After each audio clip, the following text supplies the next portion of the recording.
Hello everyone. So, last year I made a mayonnaise birthday cake. This year I decided I wanted to try making a cookies and cream cake. So first I need to crush up cookies, but I decided not to use regular Oreos. I'm using the dark chocolate kind they have, because I like dark chocolate. So crush these up. Crush, crush, crush. Yep. And spraying out and checking. I want bigger pieces. I want the cookies in there, but didn't realize once I took the cake out of the oven and tried it was wrong. This looks good. So, basically, I'm going to use a cake mix. Just making it according to the directions, I'm just going to add in the cookie crumbs. So I'm not going to give any measurements since it's a cake mix. So there's some water, egg whites, I'm using packaged ones I had left over, and oil. And now it says to just whisk this together. I was a little worried because it was really liquidy when I was doing this. Turned out I was worried for nothing. White cake, my favorite. Smells good too. Now I'm supposed to use an electric mixer and beat this for 2 minutes. Isn't it weird? All the cooking shows say when you do a cake from scratch, you don't want to overmix it. You barely want to get it together, otherwise it's too tough. But box cake mix always says to beat it for at least 2 minutes with an electric mixer.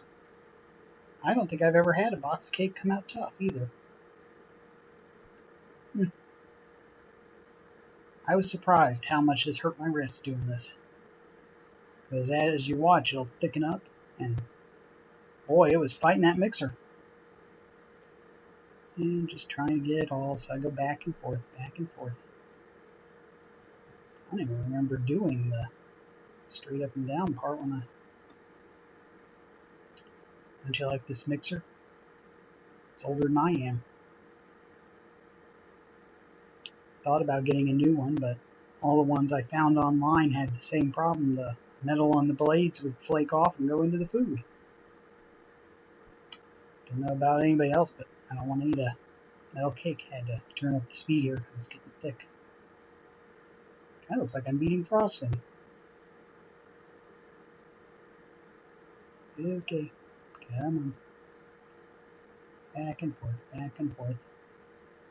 Anybody else getting seasick watching this? I was kind of surprised when I was first looking for cake mixes for this. They don't make a cookies and cream cake mix. All the different flavors they have in cake mix and everything else. No cookies and cream that I saw.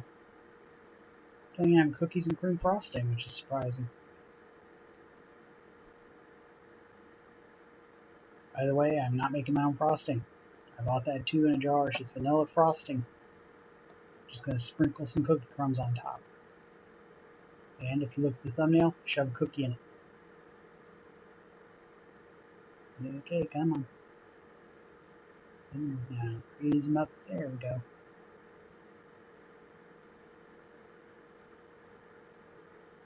Alright. Now I put it in the pan and I'm going to sprinkle the cookie crumbs, cookie pieces, I guess I should say, on top. There we go. I wasn't sure when I was doing this if they would go down and bake into the bottom of the cake or not. Turns out they didn't. In fact, they pretty much stayed where I put them.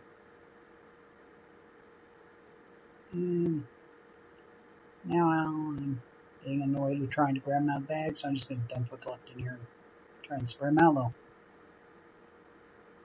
Okay. Now I'm just going to use a spatula and try and mix these in. It's like I said, I was afraid they'd go to the bottom. I didn't want them to. I just wanted to mix them out. Mix them out. That did not make any sense. Turns out I couldn't mix these anymore. Looks nice though. Now into the preheated oven.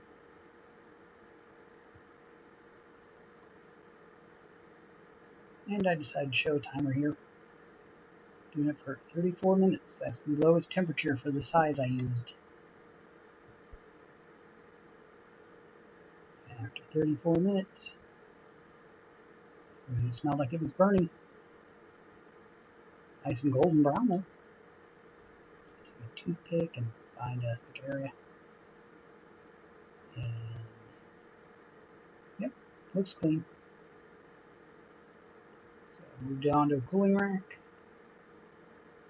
and realized I was watching carbs, so I laid up a piece the way I wanted it to look. Thanks for watching.